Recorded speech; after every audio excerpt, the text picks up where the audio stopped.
Abram a palavra de Deus para o livro de Hebreus, capítulo 12.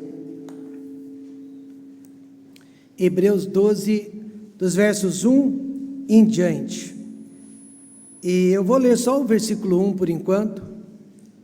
Nesta manhã, eu quero falar sobre a grande nuvem de testemunhas. Quem é a grande nuvem de testemunhas? De Hebreus 12, versículo 1. Muitas pessoas ao longo dos séculos têm procurado responder a esta pergunta: quem é a grande nuvem de testemunhas? Porque Hebreus 12, verso 1 diz assim: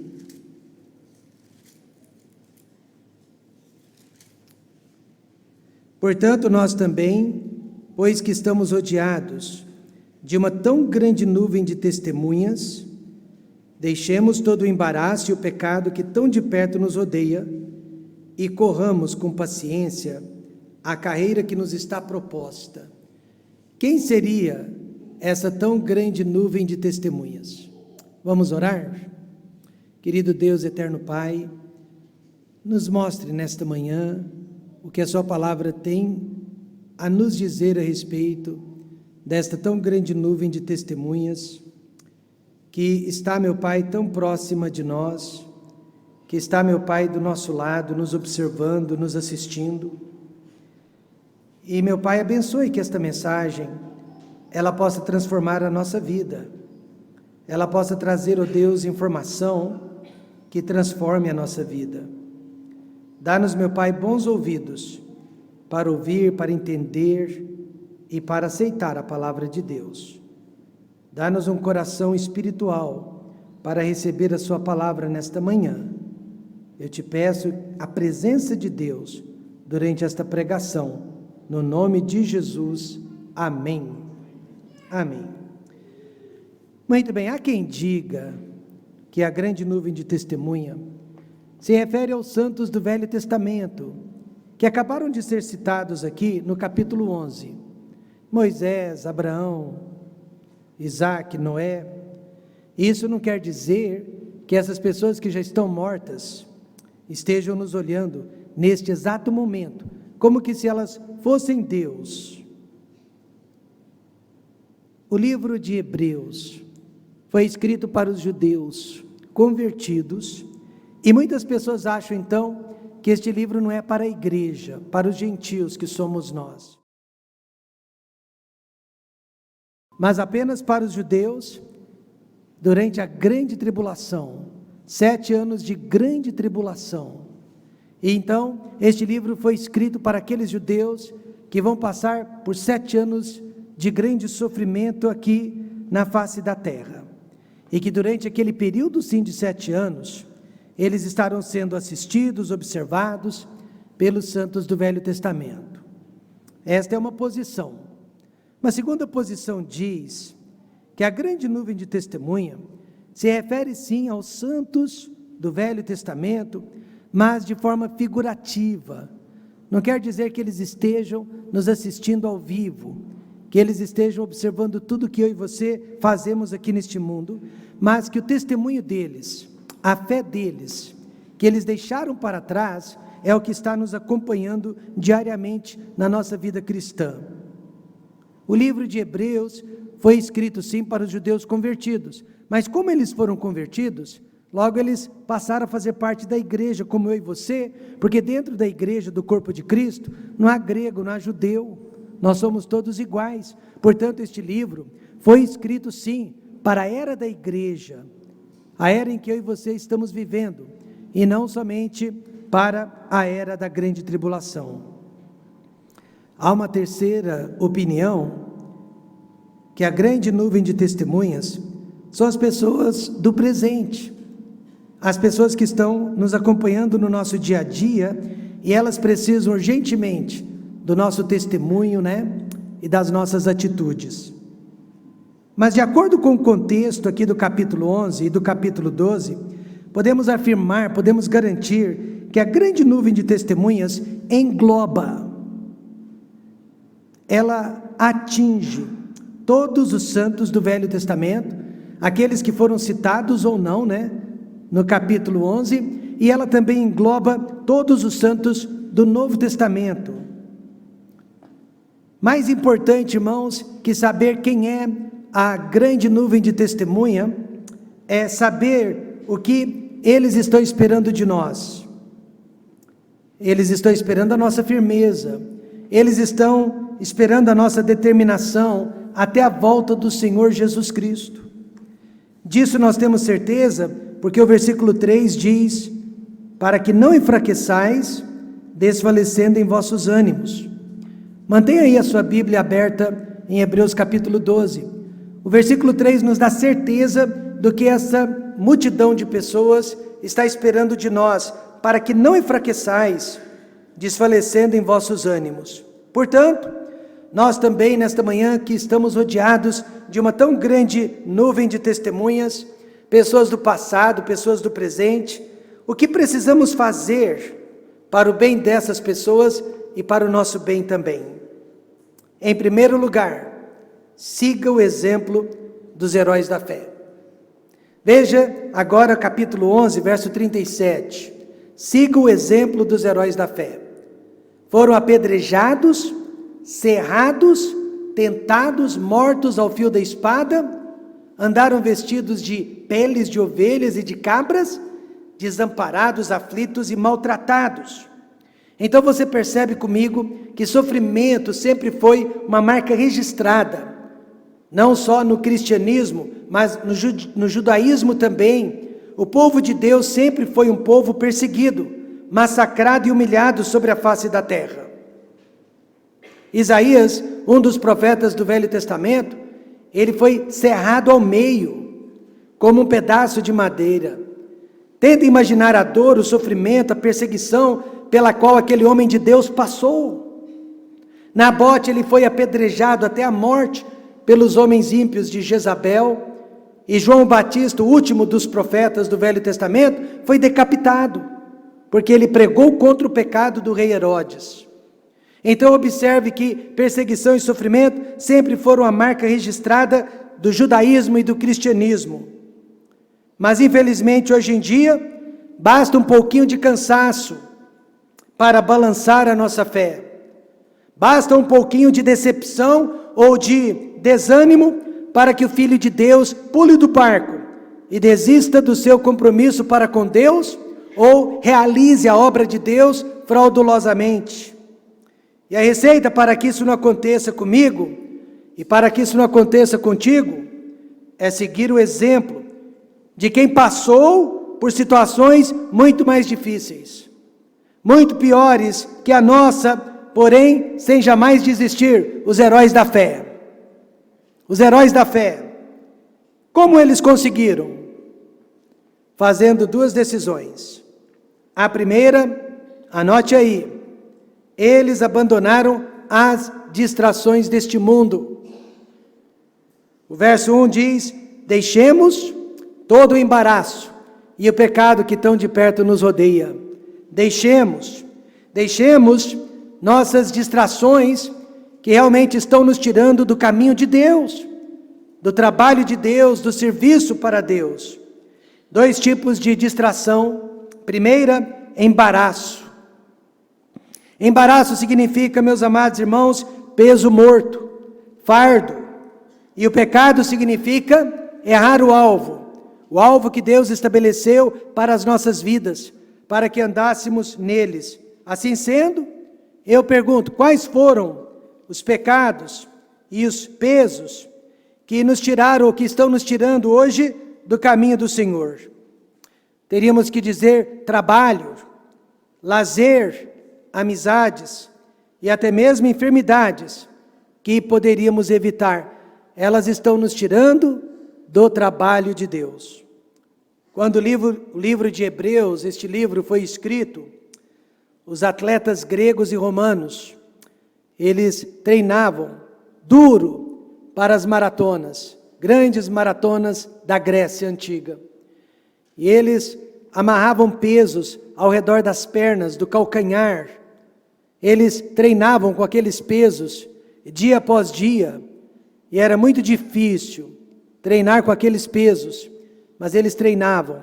eles criaram músculos, resistência, e no dia da corrida, eles se soltavam daqueles pesos, e eles corriam livremente rumo à vitória.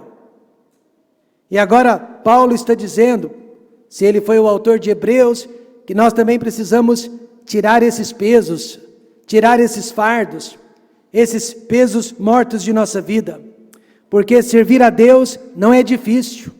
Meus amados irmãos, servir a Deus não é difícil. Difícil é servir a Deus e ao mundo ao mesmo tempo. Difícil é servir a Deus e ao pecado ao mesmo tempo. Difícil é servir a dois senhores. Mas quando você coloca Deus, único, exclusivo, para ser servido, não é difícil. Amém, irmãos? É fácil. Porque você está se desfazendo das distrações que há neste mundo.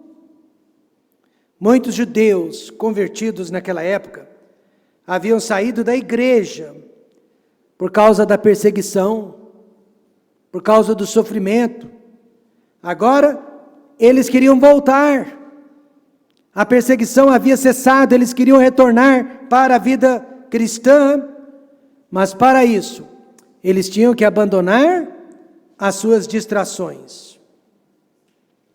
Quando um assassino era condenado no Império Romano, muitas vezes ele tinha que carregar nas costas o cadáver da vítima de quem ele havia tirado a vida. Ele tinha que carregar aquele corpo morto até a sua decomposição completa. Essa era a pena que ele tinha que cumprir, uma prática naqueles dias conhecida como necroforia. Mas nesta manhã eu quero que você saiba que nós, os salvos no Senhor Jesus Cristo, nós temos a opção de nos livrar do corpo desta morte, de nos livrar desses fardos, desses pesos, dessas distrações e seguir Jesus Cristo livremente. Paulo perguntou em Romanos 7, 24, miserável homem que eu sou, quem me livrará do corpo desta morte? Provavelmente uma alusão a esta prática conhecida no Império Romano. Você e eu, nós estamos com dificuldades para progredir na vida cristã por causa desses pesos mortos, dessas distrações que nos acompanham tão de perto e nos impedem de crescer espiritualmente, florescer espiritualmente, dar frutos espirituais. Uma coisa é certa, nada tem atrapalhado mais a obra do nosso Deus do que as nossas distrações, nossas desculpas, as razões que damos para não estarmos mais envolvidos na santa obra de Deus. O primeiro diz, comprei um campo, tenho que ir vê-lo. O segundo diz, comprei 5 juntas de bois e agora preciso experimentá-los. E o terceiro diz, casei-me, estou em lua de mel. Essas desculpas parecem boas, parecem ótimas, parecem aceitáveis. Mas escute o que o dono da festa mandou dizer para esses convidados. Em Lucas 14, 24, porque eu vos digo que nenhum daqueles homens que foram convidados provará a minha ceia. Em outras palavras, distrações estão nos roubando as bênçãos de Deus, aqui, agora e na eternidade também. Mas os verdadeiros heróis da fé, os verdadeiros heróis de Deus, conseguem abandonar as suas distrações para melhor segui-lo. Em segundo lugar, eles abraçaram a salvação. O verso 1 também diz, e corramos com paciência a carreira que nos está proposta. Meus irmãos, veja que a vida cristã exige autodisciplina.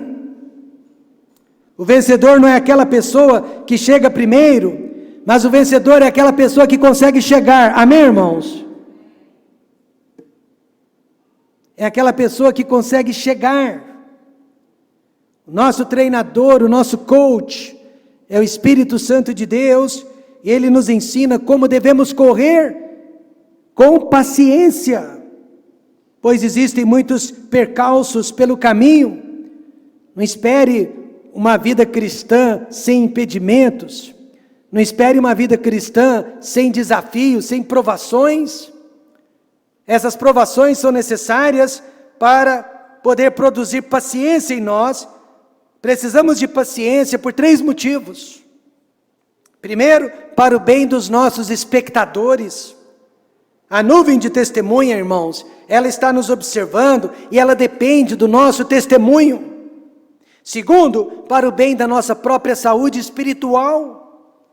Quem desiste no meio do caminho, coloca tudo a perder na sua vida e na vida da sua descendência. E terceiro, para o bem da glória de Deus, nós vamos ficar firmes para a glória de Deus. Em 2015, nós reabrimos o Instituto Batista Ebenezer, aqui da cidade, com cerca de 80 alunos. Ficamos muito felizes, mas eu avisei aos professores que em menos de um ano, nós teríamos só a metade daquele número. Infelizmente, eu estava correto. Há mais desistentes no reino de Deus do que persistentes. Os heróis da fé, então, são aquelas pessoas que olham para frente.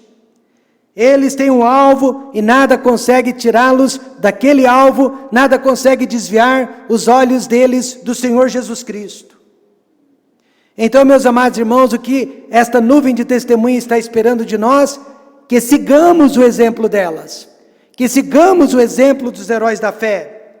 Isso nos leva para o segundo passo, diante de uma tão grande nuvem de testemunhas. Seja fiel ao Senhor Jesus Cristo. O verso 2 diz, olhando para Jesus, autor e consumador da nossa fé. Autor, porque foi Jesus Cristo quem criou a fé. Amém, irmãos? Não havia fé antes de Jesus Cristo, e não há fé que subsista fora do Senhor Jesus Cristo. Jesus é o autor da nossa fé. Ele é o consumador da fé. Significa também que tudo começou com Ele e tudo terminará com Ele. Você se lembra dos atentados de 11 de setembro? Quando as 2 torres gêmeas foram atingidas por 2 aviões, 3.000 pessoas morreram através daquele atentado. O mundo nunca mais foi o mesmo desde então. Tudo se transformou. Mas naquela mesma semana, reunidos em um mesmo local, todos os poderosos dos Estados Unidos da América, representantes de todos os países civilizados do mundo, o presidente de então chamou um pregador, um pastor evangélico, para fazer uma oração diante de todos os poderosos, diante do mundo inteiro. E aquele pastor, ele orou citando Filipenses 2:10. O mundo inteiro ouviu Filipenses 2:10, para que ao nome de Jesus se dobre todo o joelho dos que estão nos céus e na terra e debaixo da terra. Em outras palavras, o pregador estava dizendo para o mundo, Jesus tem a última palavra. Não são os terroristas, amém, irmãos? Não são os políticos, não são os socialistas, não são os comunistas, não são os capitalistas. Jesus tem a última palavra. Ele é o autor e Ele é o consumador da fé. Nesta manhã, como podemos ser fiéis a Jesus? Como eu e você podemos ser fiéis a Jesus? O verso 2 diz, olhando para Ele. Alguns hebreus convertidos estavam olhando para os soldados romanos.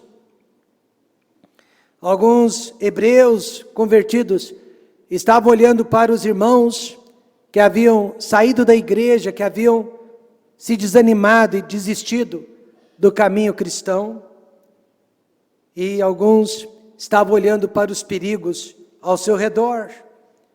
Meus amados, quando eu e você começamos a olhar para as pessoas, quando eu e você começamos a olhar para as circunstâncias, e quando olhamos para nós mesmos, nós vamos desistir também da corrida. A corrida só é possível se fitamos os nossos olhos em Jesus Cristo. Por quê, pastor? Ele é a rocha imutável, inabalável. Jesus Cristo não muda de lugar.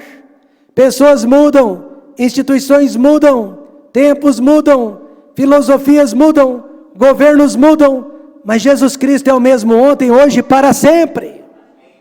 Agora a palavra de Deus diz, olhando para Jesus, amém, irmãos? Não para os homens, nem para as instituições. Como podemos ser fiéis a Ele? Olhando somente nele. E ficando firmes, apesar das circunstâncias. Para que não enfraqueçais, desfalecendo em vossos ânimos, diz o versículo 3. Muitas pessoas haviam abandonado as suas igrejas. E as que ficaram, estavam também pensando em ir embora. Agora, antes de julgá-las, antes de você e eu julgarmos essas pessoas, só se lembre que seus filhos estavam sendo tirados à força e colocados dentro das arenas para servir de comida para os leões famintos. Antes de julgá-las, só se lembrem que seus familiares, seus amigos estavam sendo despedaçados pelas forças dos cavalos. Antes de dizer que eles fraquejaram na fé, lembrem-se das suas circunstâncias. Mas os que sobraram da perseguição, o autor de Hebreus deixa bem claro que o pior ainda não havia acontecido com eles. Veja no versículo 4, o que o autor disse. Ainda não resististes até o sangue, combatendo contra o pecado. Ou seja, nós temos que resistir até a morte. Amém, irmãos? Nós temos que resistir e perseverar até a morte. Sendo a morte o pior dos inimigos. Quantos aqui já chegaram a este ponto? Nenhum de nós. Mas foi o caso de um pastor da nossa região, que já está no céu, chamado pastor Dosualdo Agnesini. Quando ele era jovem, ele teve que tomar uma decisão muito séria. Ele teve duas escolhas: aceitar o chamado de Deus e ser pastor, ou seguir a profissão que o pai dele havia escolhido. Ele não tinha dúvidas, ele tinha convicção do seu chamado pastoral, e ele ficou com o chamado de Deus, e consequentemente, o seu pai o deserdou de toda a herança, legalmente o deserdou de toda a herança, porque ele escolheu ser um pastor evangélico. Agora Hebreus diz, ainda não resististes até ao sangue, e há pessoas pulando fora do barco, disse o autor de Hebreus. Meus amados irmãos, eu quero que você saiba que há uma nuvem, grande nuvem de testemunhas nos assistindo, nos observando. Precisamos seguir o exemplo dos heróis da fé, precisamos ser fiéis ao Senhor Jesus Cristo. E em terceiro lugar, veja no verso 7, sinta as provações de Deus, sinta. O verso 7 diz, se suportais a correção, Deus vos trata como filhos, porque que filho há quem o pai não corrija? Me diga, que filho há quem Deus não corrija? Os hebreus não eram masoquistas, eu e você não somos masoquistas, ninguém gosta de sofrer, mas sofrimento faz parte, amém, irmãos? No mundo tereis aflições, sofrimento faz parte do pacote cristão, e aqueles hebreus sentiam prazer, alegria no sofrimento, pois tinham certeza, eles estavam sofrendo porque eram filhos de Deus, eles estavam sofrendo porque eles eram especiais para Deus, porque que filho há a quem o pai não corrija?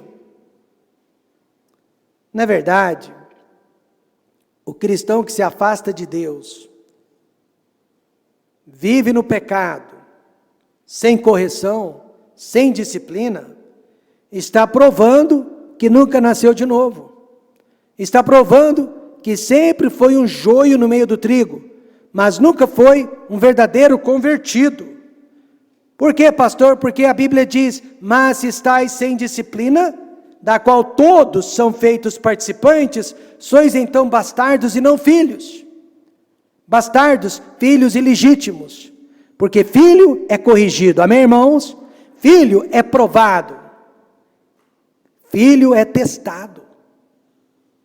Uma mãe desesperada me procurou e perguntou-me, pastor, será que o meu filho é salvo? Ele foi criado na igreja, mas hoje ele está no pecado, ele caiu de cabeça no pecado, pastor, será que o meu filho é salvo? E eu respondi, minha irmã, depende. Se o seu filho está feliz no pecado, se o seu filho está feliz neste novo estilo de vida, com certeza ele não era salvo. Mas se o seu filho está infeliz, se o seu filho está de cabeça baixa, é sinal que Deus está lidando com ele, é sinal que Deus está trabalhando na vida dele, é sinal que Deus é o seu Pai celestial. Porque Deus corrige a quem ama, amém, irmãos? Mas se estáis sem disciplina, sois então bastardos e não filhos. Mas como devemos receber a correção de Deus de sobre os nossos pecados? Primeiro, para melhorar os nossos caminhos. Veja o versículo 11 de Hebreus 12. E na verdade toda correção ao presente não parece ser de gozo, senão de tristeza, mas depois produz um fruto pacífico de justiça nos exercitados por ela.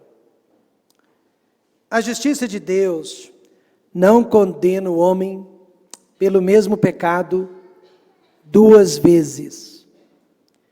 A justiça dos homens supostamente também não condena o mesmo crime duas vezes, mas às vezes condena, né? Não deveria, mas às vezes condena. A primeira condenação basta. A primeira correção basta e serve para nos limpar dos nossos pecados e vícios de conduta. Depois disso que vem paz e justiça na vida de quem foi disciplinado. Jesus disse, toda vara em mim que não dá fruto, atira. E essa expressão atira tem causado confusão no meio evangélico. Literalmente no grego, a expressão tira, tirar, significa levantar. Levantar. Toda vara em mim que não dá fruto, a levanta e limpa. Toda aquela que, e limpa toda aquela que dá fruto, para que dê mais fruto. Então Deus nos prova. Ele nos levanta, poda, limpa, para que possamos dar, diga alguém, frutos. Mas além de melhorar o nosso caminho, somos corrigidos para melhorar o caminho dos outros. Veja o verso 12. Portanto, tornai a levantar as mãos cansadas, tornai a levantar os joelhos desconjuntados. Portanto, é uma conclusão. Você que foi corrigido por Deus, você que já foi perdoado de todos os seus pecados, agora ajude as pessoas que estão sendo corrigidas por Deus também. Ajude as pessoas, não condenando-as, não julgando-as, mas as encorajando. Só que ao invés disso, estamos vendo pessoas afogando pessoas, pessoas empurrando pessoas ladeira abaixo e desejando o pior para a vida delas. Alguns crentes afastados, naquela época, estavam tentando retornar para a igreja dos hebreus. Haviam se arrependido. Mas aqueles que haviam ficado firmes, que nunca titubearam, que não se desviaram, que não tiveram medo da perseguição, se acharam gigantes na fé e não aceitavam o retorno dos covardes. Por isso, eu creio Paulo escreveu esta carta. Eles não queriam aceitar de volta os desistentes, os filhos pródigos. Lembra da parábola do filho pródigo? O irmão mais velho também não queria aceitar a volta do filho pródigo. O autor de Hebreus disse então, no versículo 15, tendo cuidado de que ninguém se prive da graça de Deus. Amém, irmãos? Ninguém vai nos roubar a graça de Deus. Maravilhosa graça, maior que o meu pecar. E de que nenhuma raiz de amargura, brotando, vos perturbe, e por ela muitos se contaminem. Eu quero que você saiba nesta manhã, amargura só contra o pecado, mas jamais contra o pecador. Por quê? Porque o pecado dele já foi julgado em Jesus Cristo. Amém, irmãos? E não precisa ser julgado de novo. Mas há pessoas que não admitem o retorno dos desviados. A regeneração, a recuperação, a renovação dos que caíram. Quem é, nesta manhã, a grande nuvem de testemunhas? E o que essas pessoas estão esperando de nós? São os heróis da fé do passado? São os heróis da fé do presente? Porque ainda hoje há pessoas que são exemplo de vida para nós. E eles estão esperando também o nosso exemplo. Eles estão nos olhando. Eles estão observando a nossa força ou a falta dela. O nosso compromisso ou a falta dele. A nossa consistência, persistência. E a nossa fidelidade. E a nossa humildade. Quando somos corrigidos. Quando somos repreendidos. Ou quando repreendemos. Nós estamos sendo vigiados. Você já viu aquele cartaz? Sorria, você está sendo filmado? Hoje de manhã, sorria, você está sendo vigiado. Nós estamos rodeados de uma tão grande nuvem de testemunha. Nossos pais, nossos filhos, nosso cônjuge, nossos netos, nossos tios, tias, nossos primos, primas, nossos vizinhos, nossos colegas de trabalho, nossos colegas de escola, nossos irmãos da igreja, nós estamos sendo observados. Pense nisso. Vamos fechar os olhos.